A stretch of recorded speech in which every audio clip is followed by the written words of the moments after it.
أناحي بوفالا. أناحي رجعت مغربية. يحيى عطية الله في القائمة الثانية بالراس. جول جول جول جول جول جول جول جول جول. المغرب يتقدم، المغرب يسجل. يوسف النصيري ينصح كيف يوسف.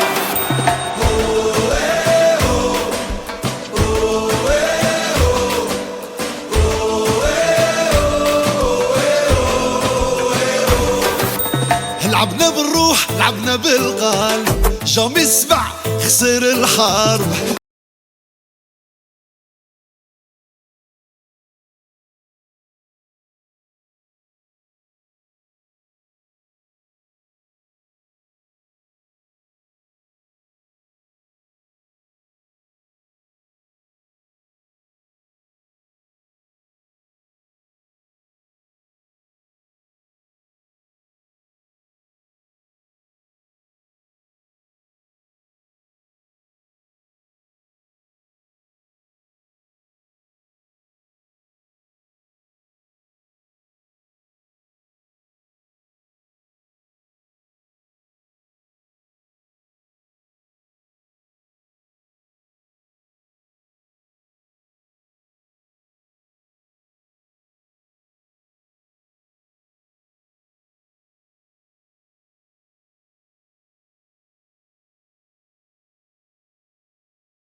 إذا الوصول لباب شالة والعاصمة الرباط تزينت هي جميلة جدا وتزداد شمالا بهذا الاستقبال التاريخي للمنتخب الوطني المغرب. هي مدينة أنوار، ولكن هذه مصابيح أخرى انضافت إلى باقي الأنوار التي تتزين بها مدينة الرباط. هي في الحقيقة هؤلاء الشباب هم شباب أضاءوا مدينة الرباط وأضاءوا المغرب أولا بجهدهم وبمثابرتهم وبروح انتمائهم إلى هذا الوطن العزيز. فاكتب يا تاريخ هذه المشاهد الرائعة، اكتبوا يا مدونين ويا مؤرخين على أن المغرب الحمد لله شامخ وسيظل شامخا إلى أن يرث الله الأرض ومن عليها. ومن أرض الملاحم نقدم لكم واحدة من ملاحم ارتباط الشعب بالوطن، ارتباط الشعب بالملك محمد السادس نصره الله ويده، ارتباط الشعب بكل ما له قضايا بهذا الوطن، واليوم يتجسد من خلال المنتخب الوطني المغربي في الصور كما قلنا غني عن كل تعليق. إذا الآن الوجهة شارع الحسن الثاني كما نتابع ونعيش هذه الأجواء الجميلة جدا، ونترك التعليق لضيوفنا الكرام بطبيعة الحال. سي بوسام تفضل. نعم، هو كتابة ديال التاريخ. الآن عبر شارع محمد الخامس، الآن عبر شارع محمد الخامس استهوته شارع محمد الخامس. قلت لك أبو سل استهوته المشاهد ونسي أسئلتك. لأن لا يمكن لمغربي وطني، أنا أحب بلدي كباقي المواطنين. شوف هذه الأعداد القياسية. ساحة البريد، ساحة البريد، الآن نخليو الصور والآزج.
إذن كما تابعنا وكما نتابع دائما أجواء استثنائية، استقبال شعبي وجماهيري لبعثة المنتخب الوطني المغربي فور وصولها لمطار الدولي الرباط سلا. بعد ذلك جابت أهم شوارع مدينة سلا نحو العاصمة الرباط. كما نتابع الصور هنا أبلغ من أي تعليق، ودائما نواصل معكم هذه التغطية المباشرة والاستثنائية لهذا اليوم الرياضي الوطني، لهذا اليوم الذي سيبقى موشوما في الذاكرة وفي التاريخ. بدأناها في كأس العالم بأجمل بداية وأجمل النتائج كانت هناك، ونواصلها على مستوى أرض الوطن بعد وصول المنتخب الوطني المغربي. وفي الكواليس ربما كان حديثكم وانبهاركم لهذا الأعداد القياسية من الجماهير، من المواطنين الذين خرجوا ليعبروا عن حبهم وعن دعمهم وعن احتفالاتهم بهذه الإنجازات التي تحققت من خلال المنتخب الوطني المغربي. ما أروعه الشعب في حضن وطن في الحقيقة غالي وغالي على كل المغاربة، فالجميع يرسمي في حضن هذا الوطن، كله حب كله تفاؤل. وما هذه الصور الناطقة إلا تأكيد وإلا ملحمة على ما يعيشه المغرب من إنجازات ومن خطوات رائدة في جميع المجالات. والحمد لله التتويج، لأن لما تكون عندك كرة القدم في حالة صحية جيدة فاعلم بأن الأمور الأخرى تسير على أحسن وجه. هذا واقع وهذه حقيقة. جماهير حال لسانة يقول سعداء بكم لأنكم شرفتم الوطن، مبتهجون بكم لأنكم رفعتم راسنا عاليا بين الأمم وجعلتم اسم بلد المغرب الحبيب، مغرب الأمل والتفاؤل والإنجازات، مغرب الحضارة، مغرب التاريخ، مغرب النماء، مغرب الأسرة العلوية المجيدة، وبقيادة الرياضي الأول جلالة الملك محمد السادس نصره الله وأيده. وها هو المنتخب الوطني المغربي الآن يعود من قطر ويتبختر في شوارع الرباط بالأحمر والأخضر.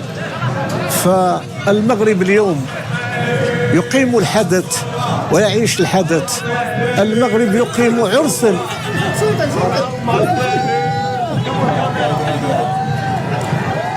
المغرب اليوم يقيم عرسا لأبنائه. المغرب يقيم عرسا لأبنائه بكل الطقوس وبمشاركة والرباط وبشهادة الشعب المغربي. نعم، يقيم عرسا، وفي هذا العرس رسائل لمن يهمهم الأمر ممن يشككون في الخارج بما يعيشه هذا الوطن. هذا خروج تلقائي واحتفال تلقائي وتعبيرات مغربية أصيلة بالحب وبقوة وجمالية كرة القدم. هذه هي كرة القدم، وهذا هو المنتخب الوطني المغربي، وهي المواهب الآن من الداخل ومن الخارج التي تقدم إنجازا عالميا يتفاعل معه. نعيش هذا الأجواء، نعيش هذا الأجواء. اسمع الطريقة، اسمع.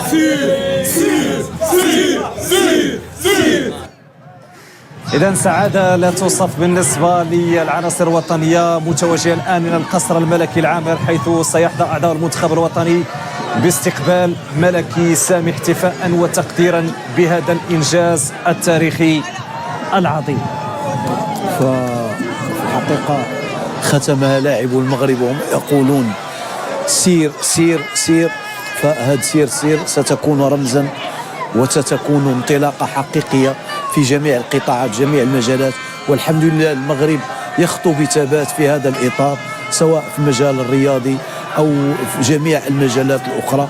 كل ما نتمنى ونتوق إليه هو أن تكون هذه الاحتفالات أن تترك بصمتها في نفوس هؤلاء اللاعبين، وبطبيعة الحال لقد تركت تلك البصمة، وهو مؤشر على أن عناصر المنتخب الوطني منتشية بهذا الاستقبال الشعبي والجماهيري المنقطع النظير، حيث امتزجت دموع الشيوخ والأمهات والأطفال، والكل في صف واحد، الكل ينادي عاش المغرب.